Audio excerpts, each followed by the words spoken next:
live from San Salvador and Utrecht. This is the Wirdum Sjorsnado. Hello. Hey Sjors, welcome back. Thank you. It's been a while. I mean, I'm not physically back, but yeah. I'm the one who's not physically back. I'm still hanging out in El Salvador, checking out what's going on here with the new Bitcoin law. Sounds fun. So yeah, we're doing another episode remote, which always kind of sucks, but let's make the best out of it. Indeed. Sure. Yeah, this should be fun. Sjors, today we're discussing Bolt 12. Yes, I forgot to prepare any kind of pun for that, but yes. Hey, Bolt 12. Bolt itself is a pun. The Lightning developers fixed that one for us. Yeah, that's true. All right, it stands for Basis of Lightning Technology, which is comparable to a BIP, as we've discussed in an earlier episode for Bitcoin Improvement Protocol. Yeah. But it's also different from a BIP. The pun obviously being Lightning Bolt for those listeners that are particularly dense. And yeah, it stands for Basis of Lightning Technology. And like you mentioned, it's like a BIP, but for Lightning specifically, right? Yeah, and it's of course it makes it really hard to Google anything, right? So if you're trying to find out what is a bolt, and then you add bolt lightning, and you're just not going to find anything related to the protocol. So it's really smart. Right. So far there were apparently 11 bolts. Is that right? Yes. So there's basically 11 specifications of how the Lightning protocol works. Yeah, exactly. So that is the distinction between BIPs and bolts, I would say. Bolts are really a specification, so they're a lot more formal in that sense. So usually what they do is somebody proposes a bolt, and then if there's two implementations of different Lightning implementations that support it, then it's ready. Right. So there were 11 so far, and there's now a 12th bolt. Or is it a proposed bolt, or what's the status of this? I think it's proposed because the only implementation is in c-lightning. Right. So it would be official if some other implementation adopts the same thing. I think so. Right. So it's a proposed bolt, and it was proposed by Rusty Russell, I think. Yes, he actually gave a presentation about this in September 2019 in Berlin at the Lightning conference there, which was fun. Right, so 11 bolts so far. This could be the 12th bolt. So the Lightning specification or the Lightning protocol could be upgraded or expanded, extended. And you're gonna explain mostly. It's gonna be mostly you, Sjors, this episode, I think. Uh-oh. and everyone knows that if the two of us do a Lightning episode, these are usually the best episodes. I think we can do an okay job at explaining this one. Hopefully. We'll hear. All right, let's see how far we get. So, Bolt 12. What is it, Sjors? Take it away.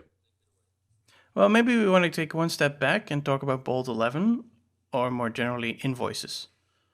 Right, yes. Because Bolt 12 is essentially a new type of invoice or an extension of how invoices work. Is that the right way to put it? Yeah, like a meta invoice, I guess. Right. So the Lightning Network, the Lightning Protocol currently uses invoices.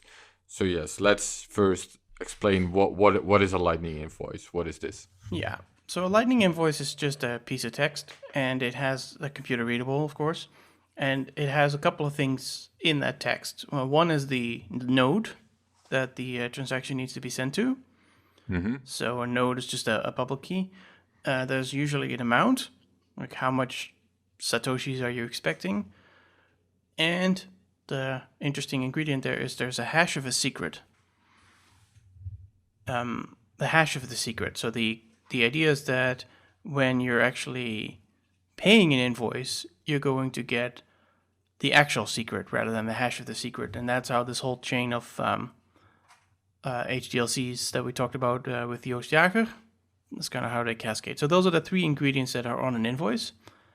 So if you're selling me an apple, you tell me how many Satoshis you want for the apple, the hash of the secret, and what your node is. And you can add a bunch of other things to the invoice that are not very important for this conversation, like a description and some hints on how to route to you. Right, yeah. So an invoice is just a piece of data that tells you what my node is, because all nodes on the Lightning Network have their own identifier, which you mentioned is a public key, plus the amount, plus a hash, which is sort of the magic of how the Lightning Network works. So I communicate this information in an invoice to you, and that's how you know how to pay me. That's the essence. That's what an invoice is, right? Exactly. And then my wallet would just pay that invoice by sending a bunch of messages and constructing a payment and doing the routing stuff and all that stuff that we talked about earlier. Right. So this sounds perfect to me. Yeah, it is. It's amazing. And, Lightning has been working, so it's not the end of the world. So what's the problem? Well, why fix what isn't broken, Sjors? There's a couple of problems. So let's say you have an Apple in your store, and you have this Lightning invoice, and you decide to make the Lightning invoice early on. So you want to put it on a sticker, and you put the sticker on the Apple. The problem is you have to set the amount of Satoshis. And so by the time I go to your shop and pick up the Apple, maybe the exchange rate, doubled. Right. The Apple is too expensive, and you have to make a new sticker. So volatility basically is kind of hard to deal with in this way. Yeah, it's fine if you make the invoice real time, but not if you want to make them in advance and print them out.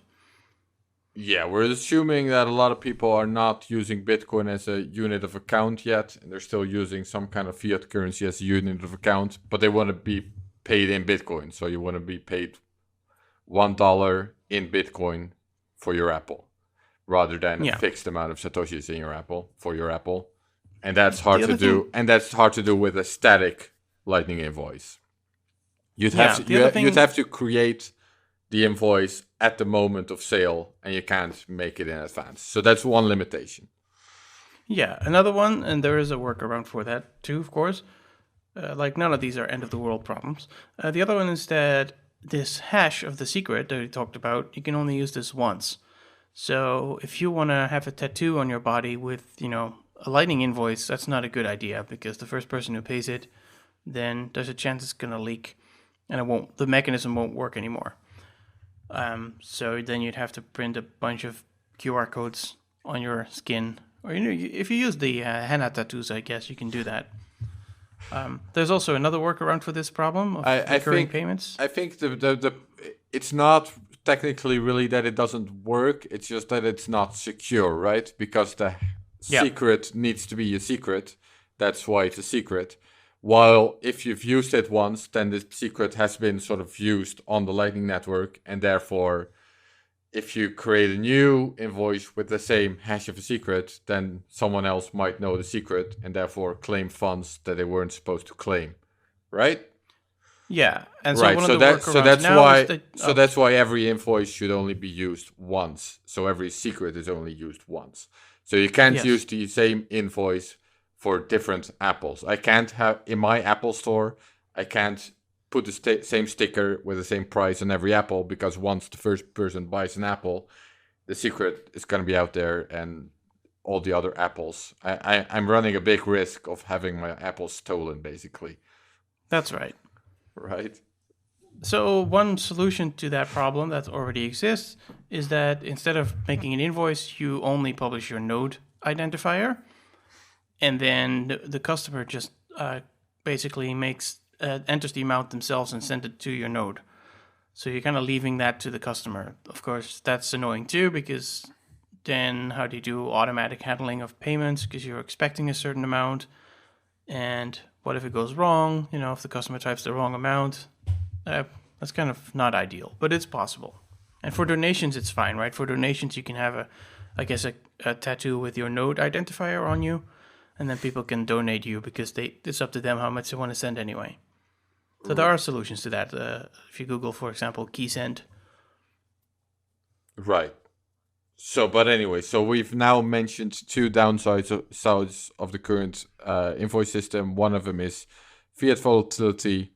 The other one is you can't really reuse the same invoice in a secure way.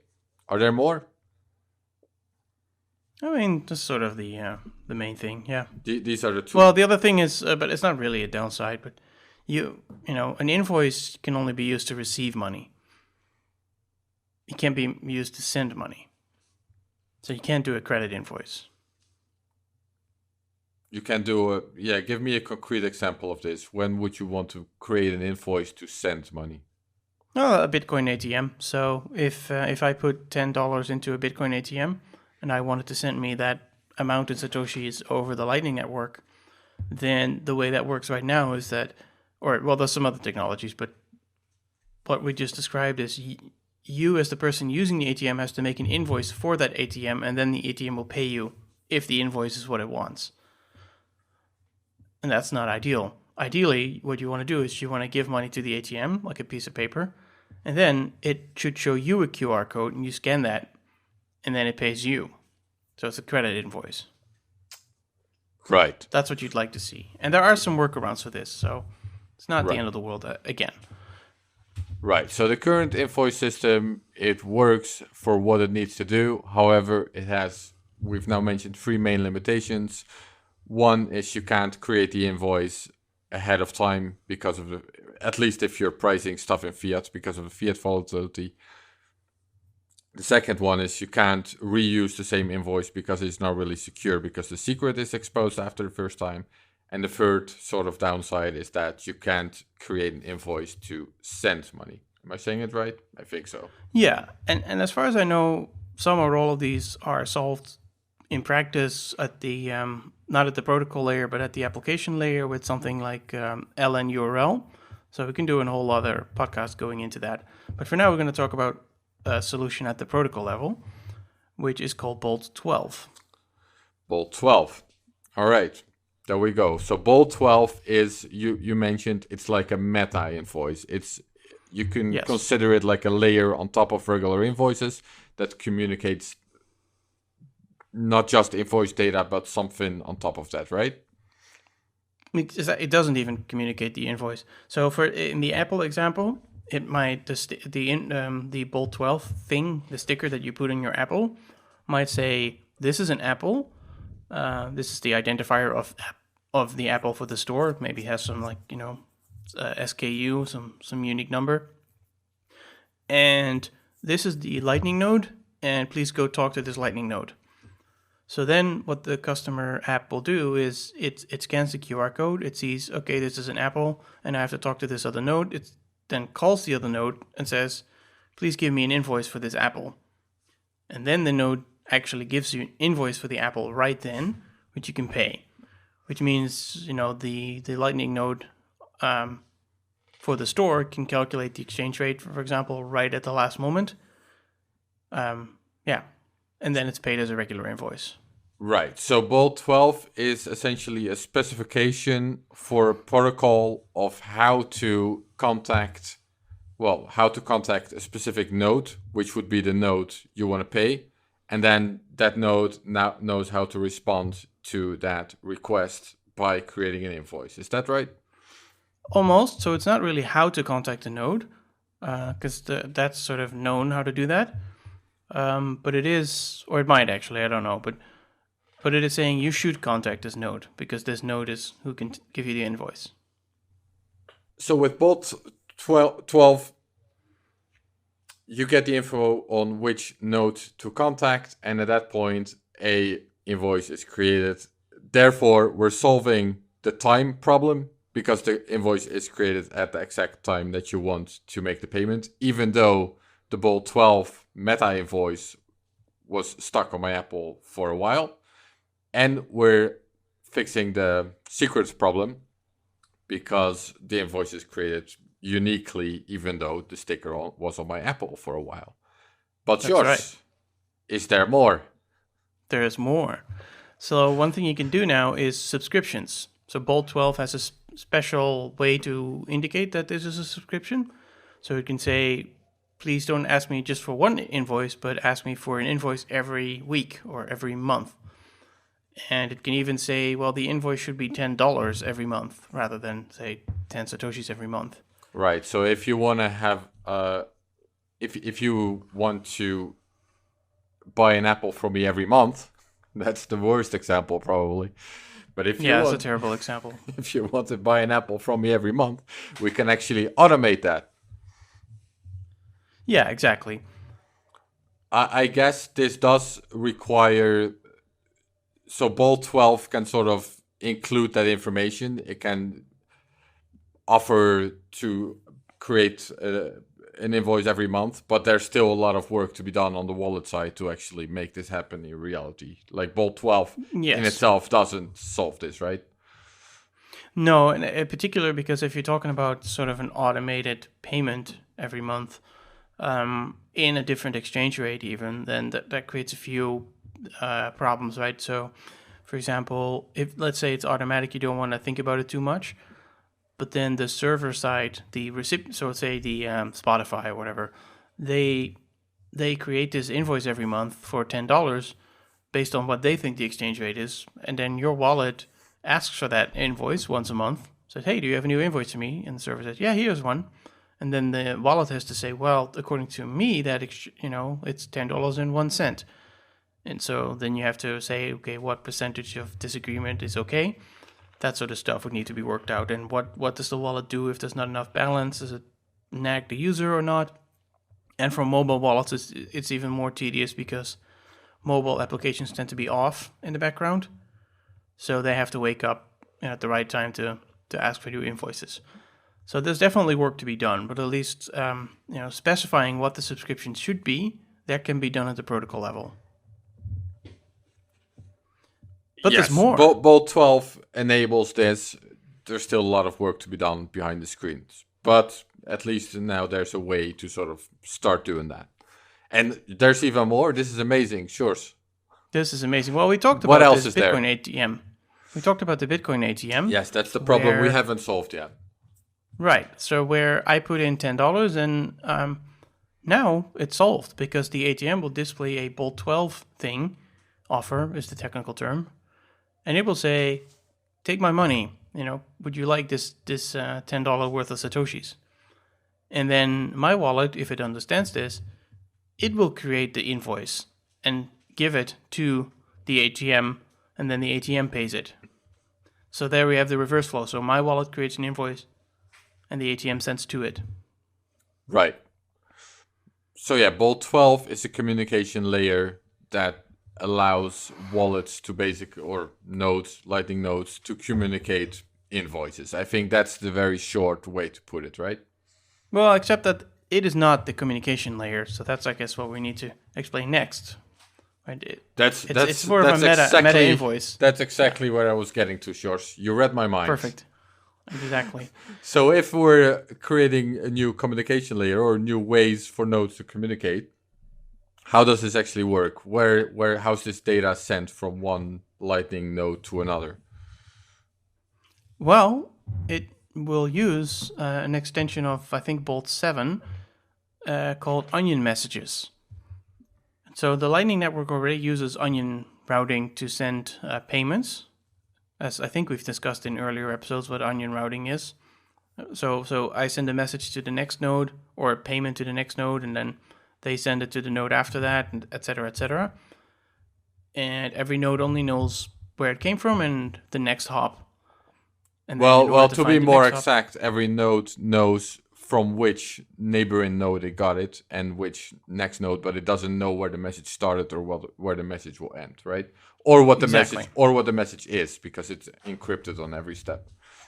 Yeah, because as you unwrap as you unpeel the onion, basically, there's a new secret and a new secret and a new secret, and only the final destination will know precisely what was in there. And there's some tricks to make it look the same size, so you can't see how far along in the route you are. We talked about that with Joost Jager with this crazy postal analogy that didn't work. Yeah, I remember.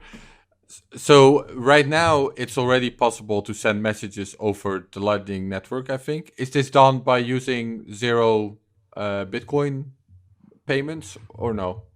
Yeah, either zero Bitcoin payments or very small payments. So what you're basically doing is sending a fake payment or a very small payment, and that's using the usual routing mechanisms that we talked about earlier. And then next to the payment or even the fake payment, there's a message which is whatever the message you want to send. So this protocol upgrade actually makes that more elegant. So just less to be resource intensive, especially. so Because just those fake payments, yeah. sure. I want to make this clear for myself and for our listeners. Bolt 7. So that's, we just discussed Bolt 12. There's another Bolt 7. Bolt 7 specifies how the messages are currently, what we just described, how that currently works. Is that correct or no? Yes, exactly. Right. So the whole onion routing thing. And what we're going to be discussing now is an extension of Bolt 7 to help Bolt 12. That's right. Right. Okay. So we're going to discuss and maybe create the future in general, because it's pretty cool. Is it a proposed change to Bolt 7, or is it already changed? Yep. Or what? It's a proposed change to Bolt 7. Yeah. Okay. So how would Bolt 7 be changed? Yeah. So it really, I think one way to say is it decouples the messaging from the payment side, because so far when you use this onion routing messaging in Lightning, you're actually trying to make a payment. But now this can be separate. So you can actually send a message to any node on the network that supports this, and even ones that you don't have a payment channel with. So it's much easier to come up with a route, and it'll just forward it. Right. So to the final destination. Right. So right now, if you want to send a message over the Lightning Network, you're actually using all the payment routes, which are, the payment channels. Even though it's a 0 Bitcoin payment, you're still using the existing payment channels. And with yes, and you're really taxing those channels too, right? You're holding coins in reserve and all sorts of complicated things. All right, Bitcoiners, I want to tell you about our newest sponsor. This show is brought to you by Ledn.io. I have been super, super impressed with the guys over at Ledn. I've actually known the co-founders, Adam and Mauricio, for a very long time. I've had the pleasure to watch them build Ledn up from a tiny, tiny startup to now a super impressive institutional grade Bitcoin and crypto lender. Y'all, I'm so impressed with these guys. They are offering some of the best rates out there. I don't think anyone even comes close to touching them. You can get 6.1% APY on your first 2 Bitcoin that you deposit into Ledn interest accounts, and you can get 8.5% on USDC deposits. I mean, I know all the competitors. They're not even close. If you're going to put your crypto and your Bitcoin into an interest account, Ledn is by far the best. And on top of that, like I said, these guys are hardcore Bitcoiners, and they know the products and the services that Bitcoiners want and appreciate. They come up with B2X. It allows you to put your Bitcoin in, they leverage it up, and you can, with one click of the mouse, get twice the exposure to Bitcoin. So if you're super bullish, Ledn has you covered with a super, super easy way to get leverage with B2X. And then on top of that, they know that Bitcoiners care about your reserves. They know that Bitcoiners don't like under reserved and not full reserved financial institutions. So they are pushing the frontier in transparency in the digital asset lending space. And they are the first digital asset lender to do a full proof of reserves and proof of attestation through a Mariano LLC, a public accounting firm. So the Ledn guys, they know what Bitcoiners like. They are legit. I encourage you guys to check them out. Do your own research and go to Ledn.io. That is LEDN.io and learn more. Bitcoiners, I want to tell you guys about The Deep Dive. The Deep Dive is a new premium newsletter from the Bitcoin Magazine team in conjunction with my man, BTCization, Dylan LeClaire. Dylan is such a multifaceted and wide-ranging analyst. He does everything from on-chain analytics to macro analysis to hash rate and all that kind of good stuff. He does it all. He breaks down everything that's happening every single day with his daily dive. He's going to dive into what is happening in the market that day. So that way you don't have to pay attention to Twitter. You don't have to pay attention to anything else. You can just pay attention to the deep dive, and he has you covered. And at the end of the week, guess what? You get a weekly recap. And at the end of the month, hey, we have a freaking report, a beautiful PDF breaking down all the activity of that entire month, what it means for Bitcoin, what you can expect moving forward. The Bitcoin market is going to moon. We are here to make sure that we maximize your stack. Go to members.bitcoinmagazine.com to sign up today. And if you use promo code BITS, you can get 1 month for free. So again, the deep dive. I've been checking it out every day, and you should too. Back to the show. Right, and with this proposed extension to Bolt 7, you wouldn't actually use the payment channels anymore. You just send messages to other Lightning nodes on the network. Yeah, and this means that at least for now, this would be free, as in any node will just relay any message that it's getting. It can rate limit it. Because so far there was a fee involved. It was just a regular payment channel fee type of fee, or... So when you make a payment, every hop you have to pay a little bit for. Now, if you have a fake payment, you don't end up actually paying, so, is a problem. But if you're making small payments or zero payments, then you are paying all the routes in between for the service of relaying a message. Right. But this new extension does not require that. But the good news is that it is far less resource intensive. Because the node that receives a message and needs to relay it can do that in one go, and then it can forget it ever happened. It doesn't have to track anything. There's no secrets or all that sort of stuff. Right. That's the good news. Is there also bad news? Well, the bad news is because it's free, it could be DDoSed. So, a node would have to rate limit things like don't send too many messages, And it's not guaranteed to arrive. So when you're sending a message using this Bolt 7 extension, it may arrive. It's like UDP in the network protocol. Right. So if you're currently sending a message over the Lightning Network, you're using the payment channels and you're essentially getting a confirmation that the message actually got to the recipient. While with this new extension, it's not using payment channels and it's just using other nodes, and it's doesn't require the same level of resources and that kind of stuff. But you're not getting the same level of confirmation. You're not as sure that the message made it to the recipient. Is that right? Yeah, that's correct. However, if you want to reply, and you probably want to, if you're asking for an invoice because you want the invoice, then in your message should be instructions on how to send a message back. So basically, you just provide another bunch of onions that can be unpeeled on the way back. So the person you're talking to does not have to know where the message is coming from. Yeah, basically the confirmation that the message ended up with the recipient is the fact that you got an invoice back, right? That's right. Yeah. Right. So does that cover the proposed extension to Bolt 7? I think so. I mean, I'm sure there's all sorts of subtle things that I don't know and we haven't covered, but I think this is the essence. If we got the basics, I'm happy. Yeah. So to reiterate, Sjors, do you want to reiterate? I'm going to reiterate, and then you can correct me if I'm wrong. So, Bolt 12. There's a new proposed Bolt 12. It's actually implemented in c-lightning already, I think. Yep. But it's not experimental, but yeah. Yeah, but that's the only implementation that has the only Lightning implementation that has actually included it so far, right? It's not available for mobile wallets or anything like that yet. No. Right, and this Bolt 12 is an additional communication, a meta invoice is how you described it previously, that tells Lightning nodes which Lightning node to connect with or to ask for information about an invoice. And this allows for more flexibility on the invoices itself. That's right. Or in the case of the, sending a payment, the Bolt 12 meta invoice basically says who to send the invoice to.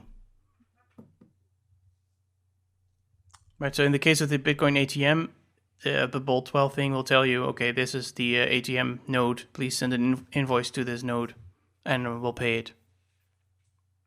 Yep. And the main problems it solves is it takes care of the fiat volatility, so you can create meta invoices ahead of the time of the payment. It takes care of the secret, so you can use the same meta invoice for all my apples. And like you said, you can use a meta invoice to determine who's actually paying who. This is all done using a new extension to the Bolt 7 messaging protocol that works on a best effort basis. Is that it? Did I just summarize it? I think so. Great.